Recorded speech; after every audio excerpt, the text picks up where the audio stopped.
Hi guys, hello guys, how are you guys? What do you say guys?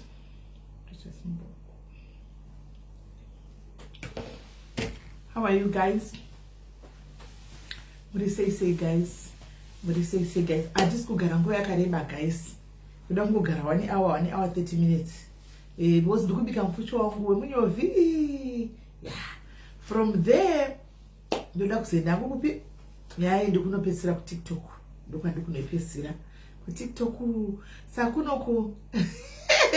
Hi, hello Noku. How are you, Noku? Should he say, how are you doing, dear? How are you, love?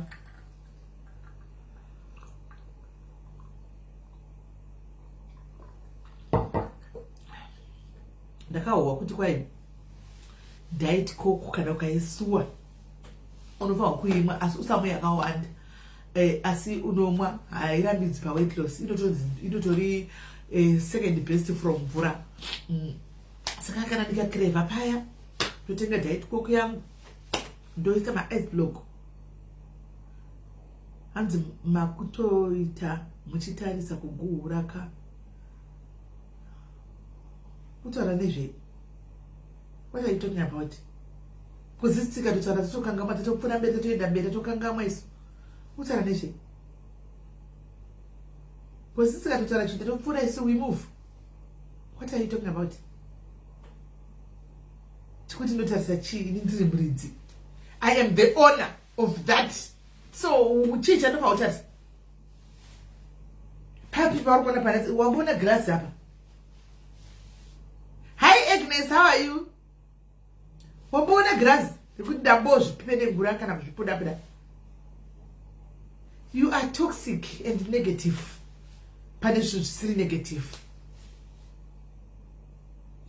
Aiwa, ikulayo zveiri, ikulayo kairi. Kulayo, makulayo. Makulayo atikumai. Ikoko guys. Saka muri anzi TikTok aiwa, Patricia. Aiwa, sikana TikTok munotouya zvinaya, sikana tikangoti tiri timu ari sei kana musingauyi ku TikTok. Ini kuti achidzidzira wani chitogona ndichitoenda kumberi. Uyai guys. Komusa tofuma takarwa restriction pana apa todi. Tofuma takanzi restriction yazuka. No, nikikiri. No. Inonzi chi? Kwai museko yitakamira hama dza Jesu kwaze nhasi dzinoya kwaTetudha dzedziriko nhasi. Hama dzimwe dzedziriko kwaJesu kwaTetudha. But pane munhu wasina kubata, wandakabata inini. Tetudha vari kuya nehama dzimwe dzandakava connecta nadzo. Asi inini ndine munhu umwe wasina kukwanisa kubata, wandakabata inini. Ndibva ndarova recording. Yes. Saka tikuda kuti tibate makona ose, tinoda kuti tiwane makona ose, tibate makona ese. Animora, tiwisisa kuti zviri kufamba sei panyaya. Yes, ladies. Saka guys, musizuka nofuma katipa restriction yekuti haubayi live button for 30 days. Saka tori kapinda kuita nyaya dzesho ku TikTok. Aiwa tinoenda ku TikTok. Handisi isusu pa platform yedu TikTok guys tichingozvifarira. Tichingoita zvatikuita izvozvi. Hapana chakaipa, hapana vanhu vanenge vakaipa vanouya tinotongobloka stesi vakaipa vavaya. Hapana zvakufanana neFacebook kunotonakidza. Zvakufanana neFacebook mufunge. Zvongodipenda tiri kuenda kumaplatform api. Ndizvo zvandakaona in TikTok. Kune toxicity yakawanda singaiti, but I think it depends nekuti iwe uri kutambira kupi. Handi mazviona. So sikazhinji kacho tinongotambira pedu wani tichingotara nyaya dzedu, tigotara nyaya madzimai, tigoshare nyaya dzedu, tigoshare hesikani rudo, tigoshare nyaya kusvikira tatopedza. Mai tambo usati wambona zviri ku TikTok iwe. Ausati wambona zviri ku TikTok iwe. Kwekoda yaone zviriko ndopa uchasekerera. Kune mambuya ari kutotamba nemacelebrities mahombe. Zvazvokuti uigwa titi mambuya kutamba magame nemacelebrities mahombe kune America kune Nigeria vaya. Mambuya ari kuma 90 something 60s 80 something years. TikTok waita sezvewe. Ida kuzona kuti tiriona adiki isu ku TikTok. Funzano ku TikTok, tiriona adiki ku TikTok isu. Kwanza ndasvika ku TikTok motobesera. Download TikTok. Haugari uriko ati unongouyawo pane nguva uya uchidzoka kuno kuti ati tinoita kuita backup tikanzi tavhaigwa apa. Tongotandei, tongonokontinya. Aniona. But there's nothing chakamboipa. Kwanzi simeli yo moderator was blocking ma. Ndiani moderator wacho? uri kumuziya here undiudzi ndikati kuenda kublog view watoita hako wazvitaura ndikati kuenda kublog view naye angandivarira mbike ndiwaita hako shuwa here hanzi najina unozodzidzira jina inda kutoita chiziva mbijana wani takazvinonokera asi tichete chiziva anonzi aniti munhu adiminotina plus rega ndikapedza ndichienda kutikuro ndichaenda kublog view kwacho kutori good side kutiktok shame ritori good kune amwe anotoita zvokutoparidza zvokunamatsa zvakamboita zvinongoita kufacebook hanimona asi kuti kutiktok zvo ndokwatizira ndokwawandira mari because magifts mune muchitikandirawoka magifts guys hanimazvoni tozati kuno zvemastar hakuchina asi gifters akachipa futi magift anongotangira zvavo kuda pa5 rand chiamheno over 80 coins in one life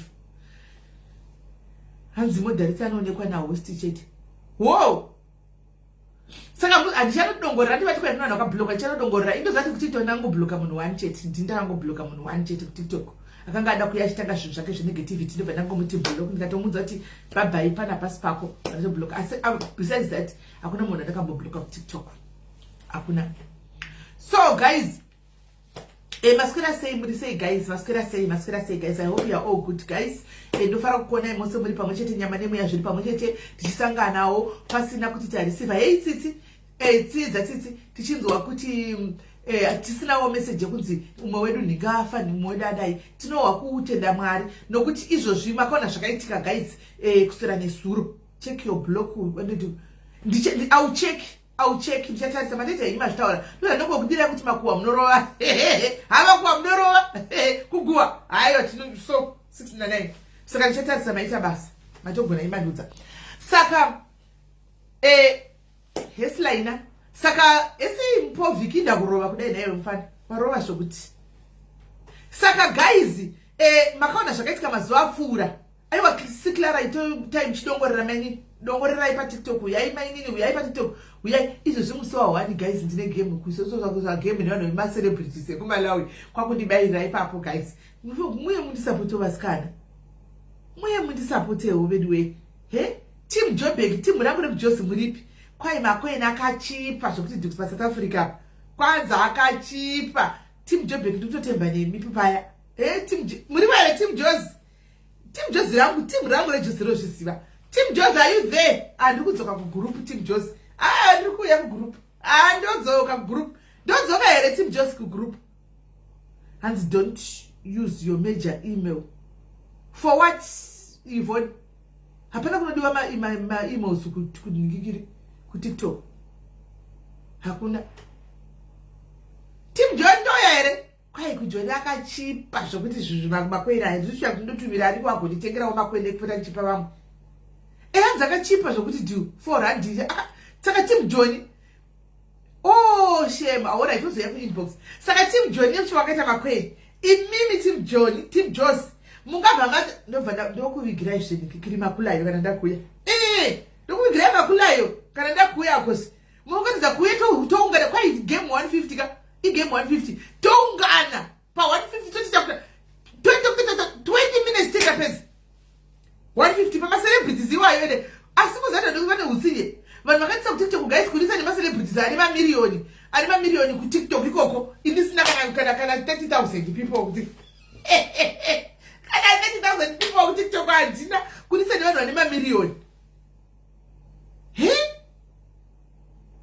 saka ndindifaga kuti ndiudii guys pakadai asi ndozoti susuka we are diaries for this Samantha mwanangu for a reason tikasvika panzvimbo the fillers izvo zvimi vari kuno kufacebook munozviziva here kuti takaenda kutiktok tikatoita magame edu mangani guys vada kutiktok hasati tambowina tamboruza takangodyiwa wanina chijandikwa paya tichimuso game rekutanga chitanga hatisati tamboruza tiri kufamba tichitorova tichitoita muziva here kuti kune vanhu vakatamba magame papeji pedu last week vakatamba magame papeji pedu yanga iri first inini kuva hostawo first time yangu kuva hostawo ndichiona zvikuita umwe ndichitevedzerawo first time munoziva kuti pakabuda mashumba matatu guys 3 malion asina mbobvira akawanikwa nevamwe vanhu kutiktok uko vagara makore 15 variko is first time yedu tichitamba inini ndichitovawo ndinetova hosta ivo vachitamba umwe mudhari 3 malion guys kuti 3 malion guys 3 zvikadrowa attention yeava vanoiti vanohosta magemu vakawanda. Kune vanhu vakawanda kuti vanozvita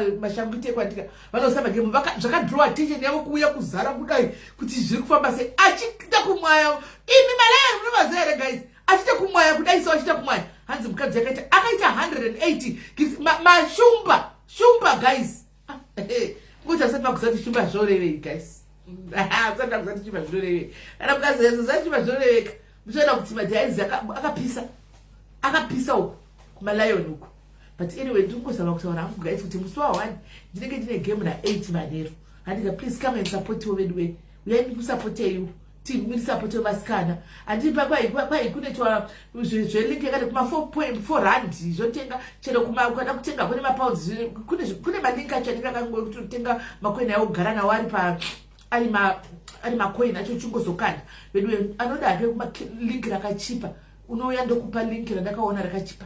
Andika ndokwandotenga ndopawo vamwe because ndikutofamba ndichipawo vamwe kuita kubuilda relationship, kubuilda sana nyuwa TikTok. Ndikusaka ndikufamba ndaina kusvika ngona chitamba game ndozikama ndinosawa zisimeli ndobva ndasenda kanda magifts ndotodarika ndosvika pana mwari utamba futi ndikangoonekwa mukomezi kuti ndobva ndonyora kuti vanongokuona kausida kunyora kuti sisimeli vafona nepano ndobva ndati mazigifts angu ndichidarika. Saka ndiri kuzama kubuilda sisimeli diaries kuTikTok uko. Saka ndiri kufamba ndichidirira vamwe makoini ikoko ndichidira. Saka ndiri kutongomaunganidzawo ndichidirira vamwe. Anomona hanzi vari wafunga kundipa here pride pashumba ipapa. Pashumba pakaipa. Hanzi nabraika vhuchumba zvoreve. Shumba I think is one of the biggest gifts ikoko. I think kuitenga inoda 29,000 ndizo 29,000 coins. That is about $400. Saka kandigwa 3 mashumba, 1 life. Handwana $300 ikoko kwameni. Aiwa itaifunda kudownload damage dzizetose uko. Yaiti dzizetose uko. Hanzi tipeli. Unozoya tishi unoya WhatsApp ndokupa link. Unoya WhatsApp ndokupa link. 400 3 machumba kuti guys. Something I didn't know that mari but somewhere ikoko I don't know how much it is. Ndipo ini anditi zvokuti ndikuenda kugame running ndongofura nepo ndikangoskurura le ndikaona pane game handinotaridza kuti sisimeli is watching. Hanzi kazhinji acho vanobva kuti ndinongoti sisimeli cheo cheveiravo vakangodaro chindosenda ndatomwaya ndonodarika. Handitombogari panzvimbo 1 minute. Handigari panzvimbo 1 minute. Ndinongotenderera ndichimwaya ndichidarikawo ndichidaro zvekubuilda kungotiwo even vamwe vedu vari kuTikTok vasingatitaza kuti kuTikTok vazivewo vari uye platform kwedu. Andimaona chat. So kuTikTok ndakana kuti kuzere macelebrities ese amunofungidzira ose guys. Izvo zvinoda kutombotamba nemwe kuNigeria vahomba ndikuona zvangu variko vana anzani uyu vana Ivy Yasini vaya variko vana anzani anzani ko yondoona ushu anzani ko vana Ebu baby vese vasere kokoko handidzisewo dadire uyati dzidzise ini chikutodzidzisiwawo because mama chasana togona ma settings. Saka ndinotodzidzisiwawo sindangezozvigona. Saka ndichonzibayai pakati ndinobva ndatoonawo bayai pakati but game ready first official match aiwa rakasipaka chemo rakanakidza rakafire singai chakanakigwa guys. Ani munoona hanzi follow European pages. Ndomaona sei ndomaona sei ma European page ndosecha sei kuti ndimaona zvezvakanaka asi kuti ndomaona sei ndongona chideyo kuZimbabwe nekuNigeria nekuSouth Africa. Ekuno Europe ndongona sometimes kuAmerica avanotweka vanotamba vanzide kuJamaica. Mona saka ndangoti kudzeti kunonakidza. Saka guys anyway I hope muri bo guys makaiona nyaya yemwana wokuJoburg mukadzi wokuJoburg yasikana ende ndangoti sendapinda panyaya yedu ndoda kungoti titaure nyaya yekuti guys sometimes hasha dzedu ngatidzorei hasha dzedu pamwe pacho. Andizosiya kuti ndofunga vakuru vanombotaura kuti I don't know saying kuti inoshanda kuti haishande kuti choda kufa chinovingira. Mukatasa video remusikana yakandibata zvokuti ndomusikana yakuti 1 minute wona yati mukadzi yatobva kumba kwakachiti kune vana kadasiya noisausa wakachiti ndobudisa sai wakachiti ndodzoka ndichibika. Hanimwana akunodzoka akunzi vana choti mama pamwanga tobvatara nemwana kuti mama muri sei ndadzoka kuchikoro. Hanimwana and then the next minute anzi mama vashaika guys life ka tinodzi life chakaoma. Ndinobva munozati nyaya yemukadzi ndakanyatsa kugara pasi kudai ndakadzokorodza video yandaidzokorodza ndikanyatsa kutry kufunga kuti chii chingade chakavoidika. Haiyezi hanzi one day game against reality captain ndakatomudara kanditi sisimeli muchiri mudiki muchiri mudiki kwandiri inini imbomirai handidi kukundozita kunge ndikuku imbomirai akatoti ndogona kuti mutambe namadhava yakwete inini saka kana munhu akadaro kureva kuti anenge achitozvidza kuti tinononyara regai timbomira kuenda tinganonyara zvedu tiutamba nevamwe elevhu redu so ndaidzokorodza ndichitraya kuona kuti chii chaifanirwa kuavoidikana hanimaona chandakanzwisisa pavidhio yani chekutanga maybe you cannot avoid death kana rufu ruchinge rwauya kana ti mwari vakati nguva yako yakwana gogo vanatiti muri sei maybe you cannot avoid death ndocho chandakataka kunzwisisa ichocho. Number 2 ndobva ndati ndaona futi kuti probably vana vakambobatwa pekutanga andika varume vakatobata murume kuti nosadaro andika vakatoenda kusaidi naye andika zvikatenge zvapera hanimona zvikatembenge zvapera akadzokera kuno akatoenda uko kwanga achibika uko akanotora ndiro akatevera kune munhu uya hanimona akataka kunogogodza nendiro hani muri kuona anzi kana tamba inaketela ndichazitamba noti nawo yesi patisha baby how are you ndikati ha hanimona akanongogodza murume akatochedha kudai so chandakazoona futi chimwe hanimona chandakazoona pazvemabheji zvine basa rinayauna zvisihatsimbinga dzako here dzekuti ndo dzinongofangwa mukuru chandakazoona chekupedzisira chekuti mukatisa murume yapanovhura pfuti panotora pfuti kudai so makaona timai vaya vanakana kushiringinya havana kana kuda kusama kana vakaramba vakamira kana ndifunga kuti mfunga dzawakafunga kuti itoi here kwati wakafunga kuti chianizi because kazhinji guys pfuti kaburiswa nemunhu achitotreshnaka you start kana ipapo vaifanga kuti kana torizina kuti sorry handadzi yangu ami sorry hanimona kana kutotiza maybe pakona paburiswa pfuti maybe vakwanisa kuzosvitwa kumusana hanimona pamwe vosvitwa kumusana vorarama or something antimaona.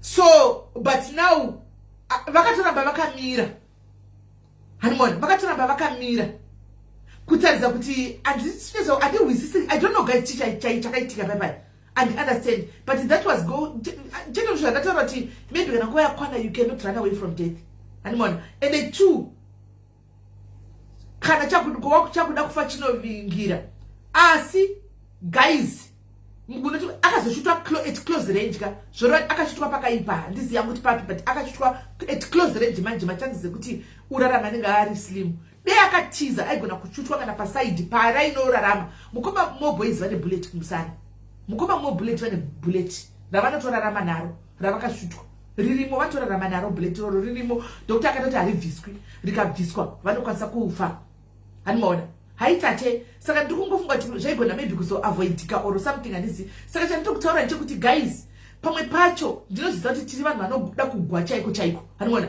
tinotoende zvibhakera unenge uchitouya zvokuti pakanzi 1-on-1 zvibhakera chaichaiva unenge uchitofamba nemundima unenge uchitouya asi chinhuwa chandadzidza hanimona sometimes gwara rina mbonje you are allowed kutiza there's nothing wrong in saying sorry guys even uchiziva kuti uri right hanimona uchiziva isi uchiziva kuti uri right there is nothing wrong in tichasvika panyaya iyoyo rumbidzai mimbomirai guys ndiri kutadze zvandakaona iyi kana kune vanoziva futi vakaita zvemaleseni efutizvi ndichasvika ipapo hanimaona so there's nothing wrong in saying I'm very sorry andika wonzi gwara vanhu voseka but you have saved yourself ndakatodidza ndikutaura pane vanhu 991 please guys mese ini makadaika tinokudai andika handina munhu andoziva pakuti ndingati ndingatidovenga because kuvenga it's a very strong word kuti ndivenge munhu unge ndakambosangana naye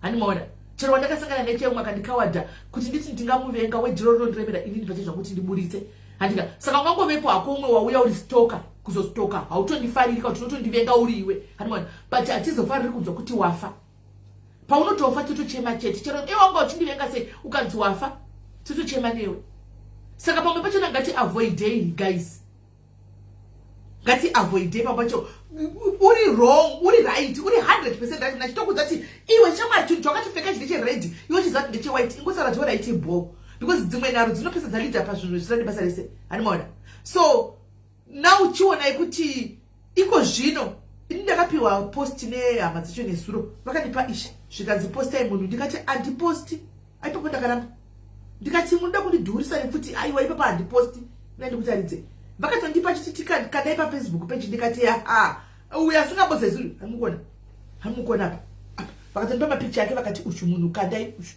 hamuna vakatoti uyu munhu ushu mukadei ushu hamuna ndikati andikanti kukanda hai kana ndakati hamuna uyu munhu uyu animona uyu munhu uyu hasi munhu wokuti tingasora chiti anzizvo tinozodika tozodini kana tinozoda kana munhu asingatofuta anzi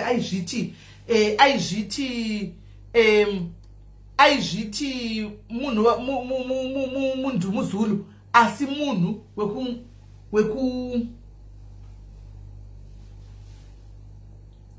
amene kumusha kweduko animona kwanzi ndevaya vakapinda kudhara vaya asi munhu kumusha kwedu.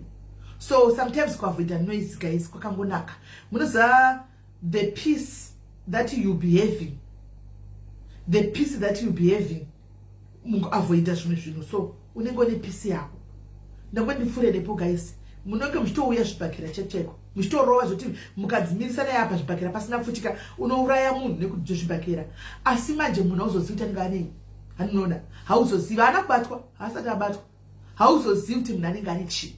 Chanoburitsa right murume yakabuditsa futi andi akangodai so futi no batodi atonongedza ana kutanga nekushuta akatanga nekutonongedza andika achibva zopula trigger anditi futi haina kukokwa ani mukona ipapo ndatakatotaura nezve video yo nesochira kuti uyu munhu uyu ko anenge futi akatengawo pasi pemuti ndizvo kuti unosvikirwa uchinzi nevakomana ndikutengesa futi panapa 500 200 obva watenga because futi yaiya anti angakaisa pa yaigona kuchuta muridzi wayo akanogara pasi zviri wrong ikanopula trigger aizvishuta ati muri kunzwisisa saka zvokuti anzi futi yakatouya yakatokokwa kuti amushute aiwa that was not true munhu yauya haatozivi zvefuti iye pachakuti futi chacheriyeso opatose futi yake anotogara nayo achitofamba nayo akaisa panhingapi handika musi wanongoita itrigger ino ati pafuti pane trigger yekutinesa chikuda opula hanimona saka kana akangoisa pakasapula nothing happens.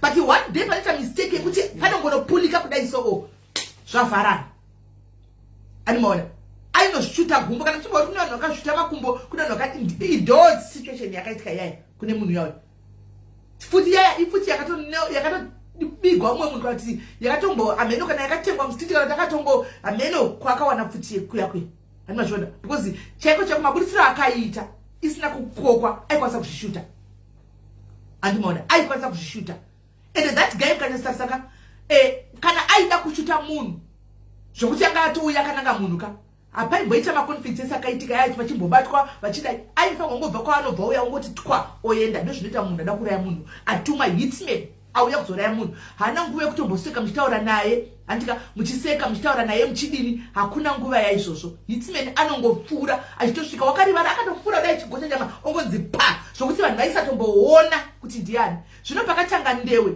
handika pane munhu aitorekodhawo zvake hanimona pakatanga kundewe dzipane munhu akatobata foni zvekuti vanhu vari kugwaka ndobva takatorekodha hani muri kuona zvino zvakazati timuone panhikire do you think aida kuzokubatwa kuti atsvagwa do you think akatozvita kuti ngavandibati vanditsvage hitman arida kuraya munhu chachakanorova achirova pasi hanimona musana mutsvaga kuti ndiani kana pasina makamera pamadhuza apa anotoenda hanimona anotoenda nikasamuwani saka zvekuti anzi futenga yakati koka kutanda kushuta munhu ka akana hanimona so guys ndo zvandangoti tichaone zvazvo anyway ndine vaenzi vandinavo pana pa 2 seconds andika ndokumbira musende marequest vaenzi 2 seconds vaenzi vauye pano vataure nyaya yavo and then tobva tapfuurira mberi kumakuhwa edu anhasi kwendakanga makuconnecta nemi kuextension apa kuti ndise ningikiri kwendiri munhu wekuhwa akaita sei ndakanga makuti ndise extension apa ndise uyu tambo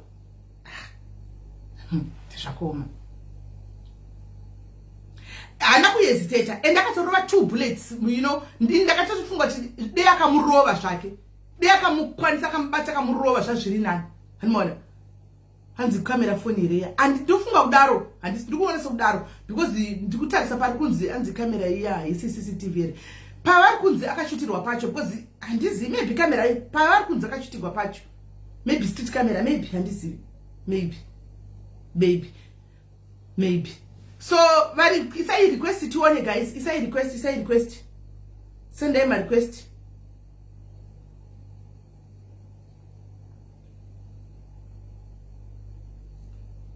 sendai marequest.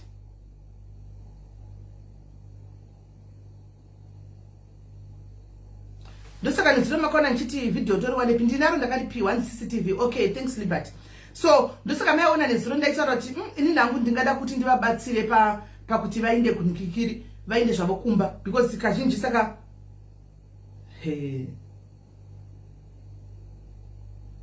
saka because kazhinji kacho ukatasa kuti aitohasilawo zvake achitodawo kuti akwanise kuraramisa mhuri, most likely kuti police pasina. Andimaona most likely police panenge pasina